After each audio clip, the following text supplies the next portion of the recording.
What if the worst night of your professional career turned out to be the best thing that ever happened to you? Most athletes spend years grinding through the system, chasing endorsements, building a following post by post, game by game, hoping that somewhere down the line the right people take notice. Sophie Cunningham didn't do it that way. She did it in about 45 seconds on a Tuesday night in Indianapolis when she grabbed an opposing player by the neck and dragged her straight to the floor. The league fined her $400. She made $1 million more in 3 days. By the time 2026 arrived, she had a $2 million contract, a Sports Illustrated Swimsuit feature, a growing podcast, a broadcasting gig with USA Network, and an equity stake in a brand new global basketball league. All of it, every single piece, traces directly back to one moment that the WNBA tried to discipline away and couldn't. This is the story of how Sophie Cunningham turned a flagrant foul into a financial empire, how the league's own punishment became her biggest promotional tool, and what the whole saga reveals about the way modern athletes build their brands. Because the most remarkable part of this story isn't the foul. It's what happened every single time the league tried to make her be quiet about it. They couldn't. And every time they tried, she got richer. June 17, 2025, Indiana Fever versus the Connecticut Sun at Gainsbridge Fieldhouse in Indianapolis. On paper, it's a mid-season road game, the kind that rarely makes it past the ticker on the bottom of the screen. Indiana would go on to win, 88-71. The Fever were advancing to the Commissioner's Cup Championship. Box score, final, move on. But something happened inside that game that had nothing to do with the final score. The tension had been building for a while before it actually boiled over. This wasn't the first time Indiana and Connecticut had gotten physical, and Caitlin Clark, the face of the WNBA, the player whose arrival had fundamentally changed the economics of the entire league, had been on the receiving end of contact all season long without consistent protection from officials. Fans had been watching it happen for over a year. Coaches had spoken about it. The conversation about how Clark was being officiated had become one of the loudest ongoing debates in all of American sports. That context matters, because what happened inside the third quarter of this game didn't come out of nowhere. It came out of a season-long pressure cooker that finally found a release valve. Connecticut Sun guard J.C. Sheldon poked Clark in the eye during a shoving match. It escalated into a scrum. Sheldon's foul would eventually be upgraded to a flagrant after review. Then Marina Mabrey, another Connecticut guard, shoved Clark hard to the floor. Technical fouls got handed out. Tina Charles and Clark were both hit with technicals. Mabrey, the player who had physically knocked Clark to the ground, was not ejected. She stayed in the game. The referees, in front of a national audience, had let it slide. That decision, or rather that non-decision, set everything in motion, because someone on the Indiana Fever was watching every moment of it, and she had already decided, well before any of this happened, that she wasn't the kind of teammate who stood around and watched. Before that June night, Sophie Cunningham had been a professional basketball player for 6 seasons without ever becoming a household name beyond serious WNBA followers. She was drafted 13th overall by the Phoenix Mercury in 2019, Mizzou's all-time leading scorer with 2,187 career points, a player who had earned her spot with years of reliable production, solid shooting, physical defense, a competitive edge that coaches valued even when the stat sheet didn't always show it. She spent 6 seasons in Phoenix, quietly doing the work, never quite breaking through into the kind of cultural conversation that generates real attention. Then, in February 2025, she was traded to Indiana, and the role she was brought in to fill was very specific. The Indiana had Caitlin Clark, the most talked-about basketball player on the planet, a player who had absorbed more physical contact in her rookie year than perhaps any player in league history. Indiana needed a veteran presence on the floor, someone physical, someone vocal, someone who made opposing players think twice before deciding that Clark was easy territory. Cunningham was already that player before the trade was announced. Indiana just gave her a bigger stage. There was also personal history between Cunningham and Sheldon that the broadcast didn't mention, but that fans would dig up within hours of the incident going viral. Earlier in the season, the two had already been involved in a collision that left Cunningham with a chipped tooth. That backstory, once it surfaced online, gave the June confrontation a layer of texture that made it feel less like a random incident and more like something that had been coming for months. With less than a minute remaining in the game, the Fever already in control, Cunningham caught Sheldon driving to the basket. She wrapped her up around the neck and pulled her to the floor, hard. It was not subtle, it was not accidental. It sparked a full scrum between both benches. When the whistles finally stopped, Cunningham had been assessed a flagrant 2 foul and ejected. Sheldon and Connecticut's Lindsey Allen were also tossed. Broadcasters covering the game in real time seemed almost as surprised as the players.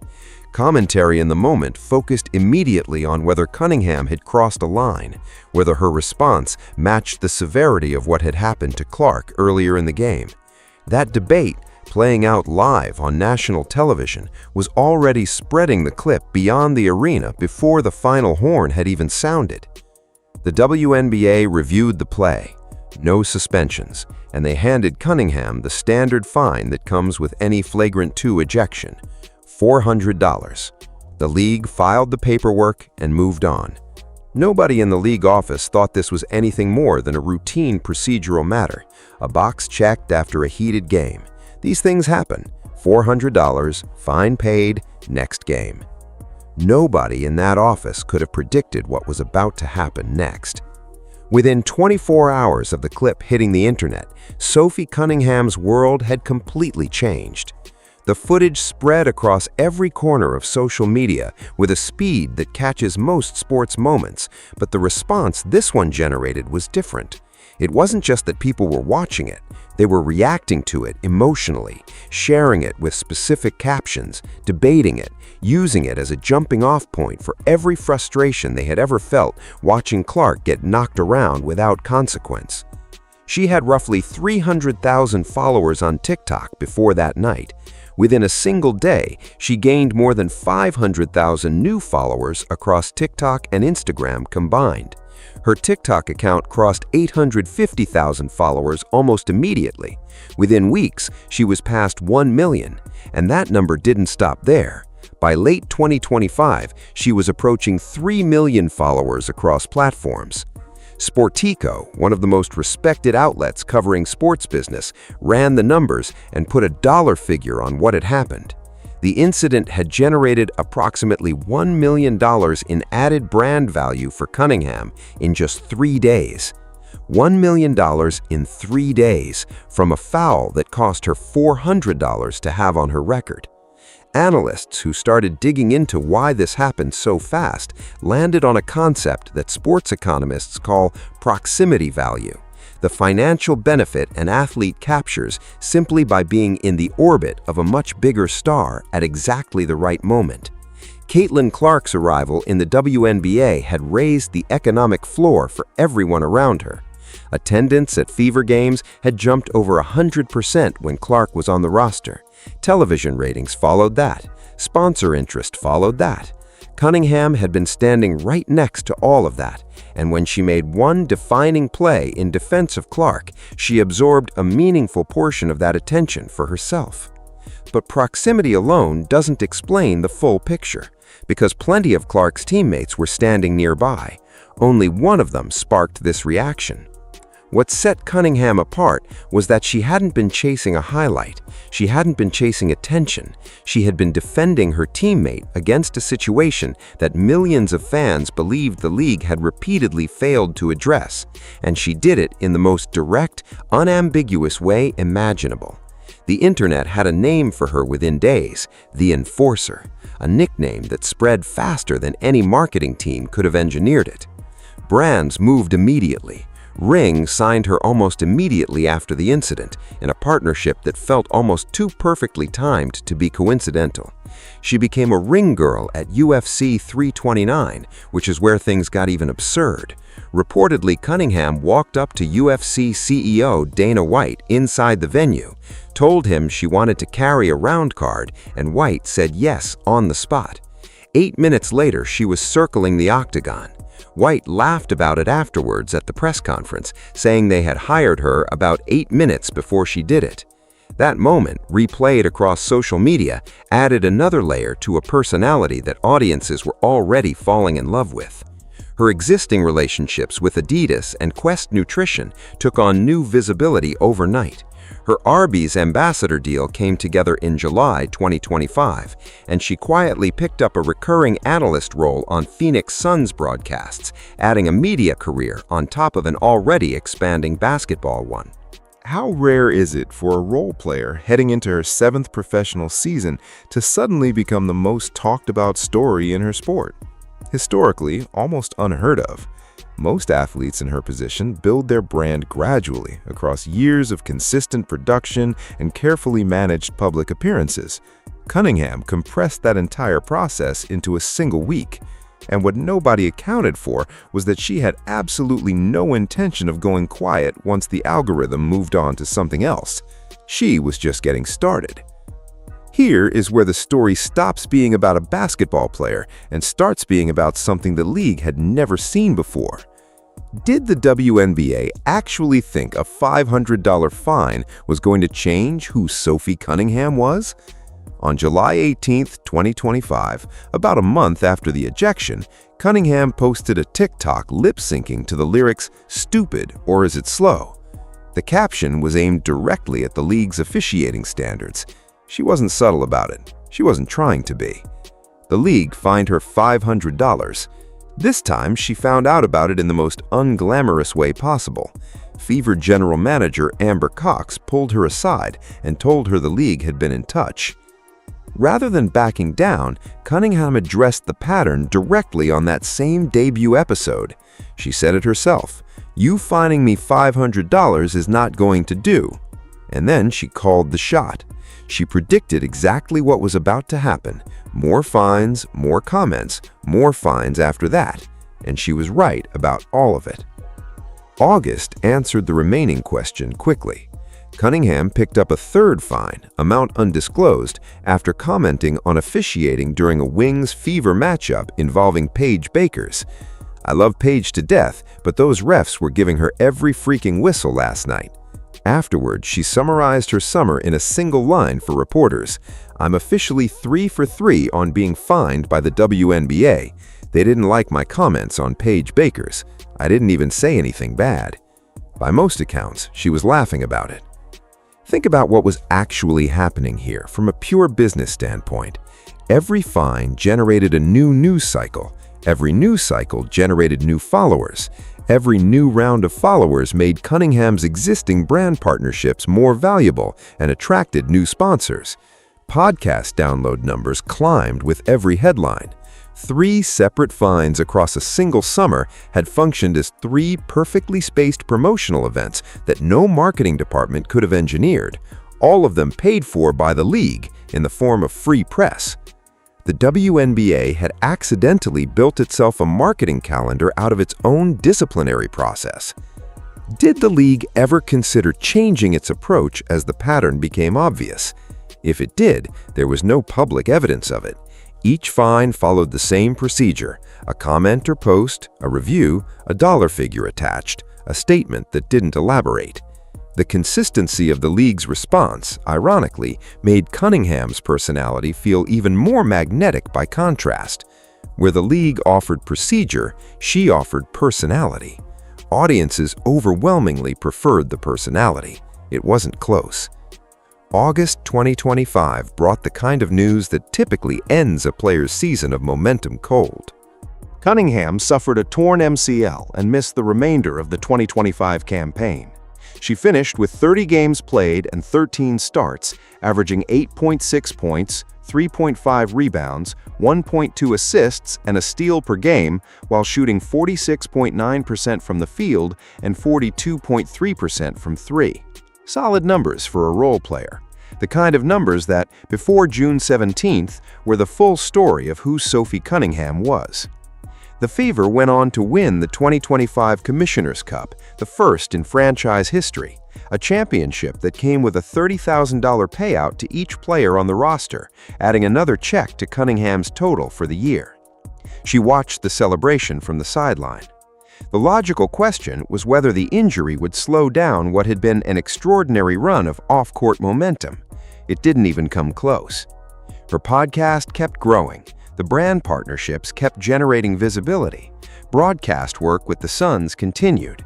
If anything, the injury gave her something she had never really had during an active season: free time. Time to lean further into podcasting, into media appearances, into building the exact kind of personality-driven platform that had started generating real money. Without games to prepare for and recover from, she could show up anywhere, say anything, and keep the story moving forward. Watching from the sideline seemed to sharpen her voice rather than soften it.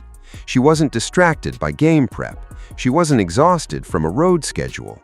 She was fully available to do the one thing she had proven she was extraordinarily good at: be herself, loudly, in public, without a filter. Every appearance added another layer. Every podcast episode added more listeners. What could have been a lost stretch of the season became one of the most productive off-court runs any WNBA player had managed in a calendar year. The arc that started with a hard foul in June didn't just survive the injury, it accelerated through it. Then November 2025 arrived and everything shifted again. The contract news landed in November 2025, and the numbers were almost too stark to process the first time you saw them side by side. Sophie Cunningham signed with Project B, a brand new global 5-on-5 women's basketball league planning to tour Asia, Europe, and Latin America beginning in late 2026. 7 two-week competitions, a worldwide circuit, the kind of venture that requires players with the ability to generate attention across audiences who aren't necessarily plugged into the existing WNBA fanbase. Her deal? Over $2 million annually, plus an equity stake in the league itself.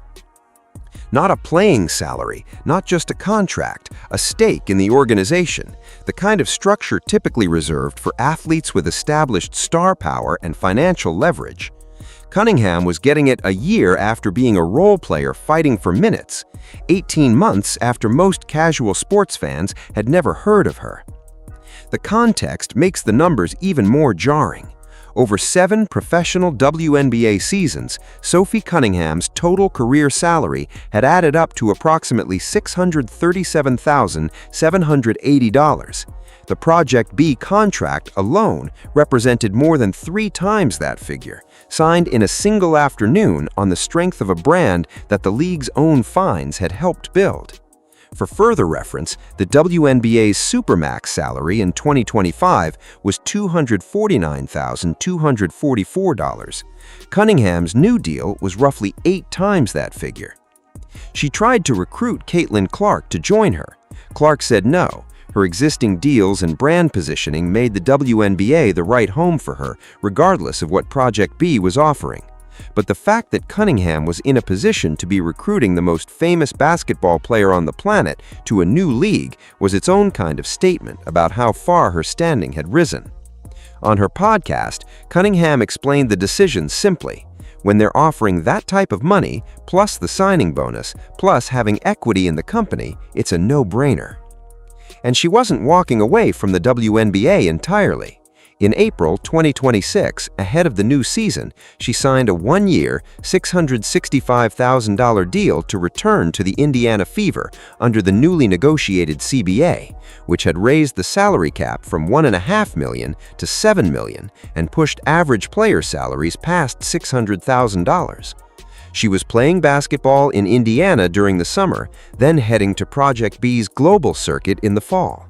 2 income streams, equity in a startup, and her podcast, her media deals, and her broadcast work running alongside all of it. 1 year earlier, she had been handed a $400 fine, and the league had moved on. The math from that decision was now fully visible, and it was staggering. By 2026, Sophie Cunningham's career had expanded so far beyond basketball that describing her simply as a WNBA guard felt genuinely incomplete.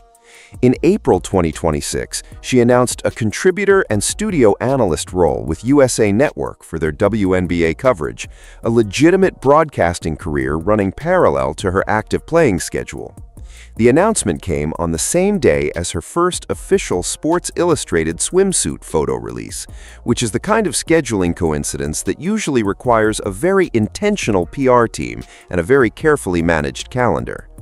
The SI swimsuit debut, photographed by Catherine Goguen on Captiva Island in Florida, placed her alongside athletes like Nafisa Collier and Olympic gold medalist Melissa Jefferson Wooden. Caitlin Clark liked her Instagram post. Nelly Korda commented with fire emojis. Teammate Lexi Hall couldn't find the words. The response was immediate and massive, another cycle of attention layering on top of everything that had already been built. Cunningham described the shoot as giving her a completely different kind of confidence than what basketball had prepared her for. She called it one of the most unforgettable experiences of her life. It was also, in a purely commercial sense, the kind of cultural placement that elevates an athlete's profile into circles that sports alone rarely reaches: the fashion audience, the lifestyle audience, the people who flip through that issue every year and file away faces. Her podcast, Show Me Something, kept growing through all of it. The audience that had originally tuned in to hear her critique officiating stayed for the broader personality, the humor, the candor, the complete absence of the careful, coached media speak that most professional athletes deliver. She and Wes Wilson built a genuinely entertaining show, and the listener numbers climbed every time the league gave them new material to work with. By the time industry analysts put an estimated number on her net worth heading into 2026, the figure landed somewhere between $2 million and $3 million. Built almost entirely on endorsements, media work, podcasting, and a single equity contract. All of it traceable back to one retaliation foul in Indianapolis. Sports business analysts who study athlete valuation began referencing Cunningham's case specifically when explaining how quickly modern sports economics can shift. The standard framework, years of production, incremental follower growth, carefully cultivated sponsorships, had been compressed into the matter of months. Her name started appearing in sports business coverage that had nothing to do with basketball scores, cited as a case study in what happens when an athlete's authentic public personality connects with an audience at exactly the right moment. The academic term for it is proximity value. The practical reality of it is that Sophie Cunningham, Mizzou's all-time leading scorer, a 6-year role player in Phoenix who had never broken into the national conversation, had found a way to make the most of being in the right place at exactly the right time, and then refused to let the moment pass. Step back from the individual story for a moment and look at what the WNBA was trying to accomplish with 3 separate fines across a single season. Presumably, the goal was a quieter, more careful Sophie Cunningham, a player who would weigh the cost of speaking publicly against the risk of punishment and decide the punishment wasn't worth it. That's how institutional discipline is supposed to work. Fine someone enough times, and they adjust their behavior to avoid the cost. Instead, the league got the opposite outcome at every single turn. Every fine generated headlines. Every headline generated new followers. Every new follower made Cunningham's endorsement portfolio more valuable. Every podcast episode released in the wake of a fine drew a larger audience than the one before it. The fines, taken together, functioned less like punishment and more like a promotional calendar. 3 perfectly timed injections of national attention spaced across the summer, each one arriving just as the previous news cycle was starting to fade. Compare Cunningham's trajectory to a typical league-approved promotional campaign, and the contrast becomes almost uncomfortable to look at directly. Marketing departments spend enormous budgets trying to manufacture exactly the kind of authentic, relatable personality that Cunningham built for free simply by refusing to filter her honest reactions to what she saw on the floor. No scripted content could have generated the same organic reach as one athlete genuinely protecting her teammate and then genuinely refusing to apologize for saying what she thought about the officiating that followed. The fans understood what was happening before most media outlets caught up. Social media comment sections filled up with the same joke running on a loop: "Fine her again, make her richer again." It was a running bit that captured the absurdity of the entire situation more accurately than any formal analysis could. The audiences were tracking the economics of the moment faster than the institutions trying to manage it. Cunningham herself seemed to understand the dynamic better than anyone in the league office. By the time the 2026 season was approaching, she was openly joking about the entire saga on her podcast. She addressed the league's officiating meetings ahead of the new year with a line that perfectly summarized how little the fines had actually affected her. "New year, fresh start. We've had meetings with the refs, and I think that they have owned up for last year truly." And then, without missing a beat, "Wait, does that mean I get my money back? Like, if they're starting to agree with what I saw the entire time, should I be able to get my money back?" Every dollar in fines Cunningham paid over the course of the season amounted to a rounding error next to the value those same controversies generated for her personally. A combined total of somewhere around $2,400 in fines against a $2 million equity contract, a Sports Illustrated Swimsuit feature, a broadcasting career, a growing podcast, and a global league deal. The league wanted compliance. What it created instead was one of the most recognizable personalities in the sport. There is a deeper question here about what this means for the institutions trying to manage athletes in the current media environment. The tools that have always worked, fines, disciplinary statements, the threat of further punishment, operate on the assumption that an athlete's public platform is something the league controls access to. For most of sports history, that was largely true. Television contracts, broadcast deals, promotional campaigns, all of it flowed through institutional channels that leagues could regulate. That's not the world Sophie Cunningham operates in. Her platform is TikTok and podcasting and Instagram and UFC Octagon appearances she arranged herself in 8 minutes. None of those channels require the WNBA's permission. None of them can be taken away by a fine. The league fined her for speaking on a platform she built about a topic her audience was already passionate about in a voice her followers were already paying attention to. All the fine did was give that audience one more reason to tune in. What started as a controversial foul on a Tuesday night in June ended up as one of the most unexpected transformation stories in modern women's basketball. Sophie Cunningham didn't plan any of this. She didn't map out a brand strategy before wrapping J.C. Sheldon around the neck.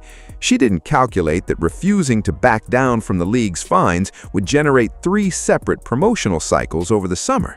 She didn't engineer the timing of the podcast launch or the ring partnership or the UFC appearance or the Project B contract. She just kept being herself, loudly, without apology, and the audience responded to that authenticity with a volume that no marketing campaign could have manufactured. And that might be the most important part of the entire story. The sports media landscape is full of athletes who are managed, coached on messaging, softened by PR teams, and advised to keep controversial opinions private to protect their brand. The standard advice is always the same: say less, risk less, control the narrative. Sophie Cunningham's story is a direct challenge to every part of that conventional wisdom. Her brand isn't built on what she held back. It's built entirely on what she refused to filter. The $400 fine from that June night now sits in the footnotes of a story about a $2 million equity contract, a Sports Illustrated Swimsuit debut, a broadcasting career, and a podcast that grew every single time the league tried to make it smaller. The WNBA spent a combined few $1,000s trying to quiet a voice that was in the process of becoming one of the loudest in the sport. In the end, all those fines managed to do was amplify it. Could other athletes around the league learn something from watching how this unfolded? Almost certainly. Cunningham's arc offers a genuine blueprint for navigating a sports world where authenticity increasingly outperforms caution. She never once apologized for a single comment that drew a fine. She never softened her public persona to appease league officials. She consistently framed every fine as simply the cost of speaking honestly about what she saw on the floor. That refusal to be managed more than any single foul or podcast episode is what turned $400 into a business worth millions. The biggest question now isn't really about Sophie Cunningham. Her trajectory is set.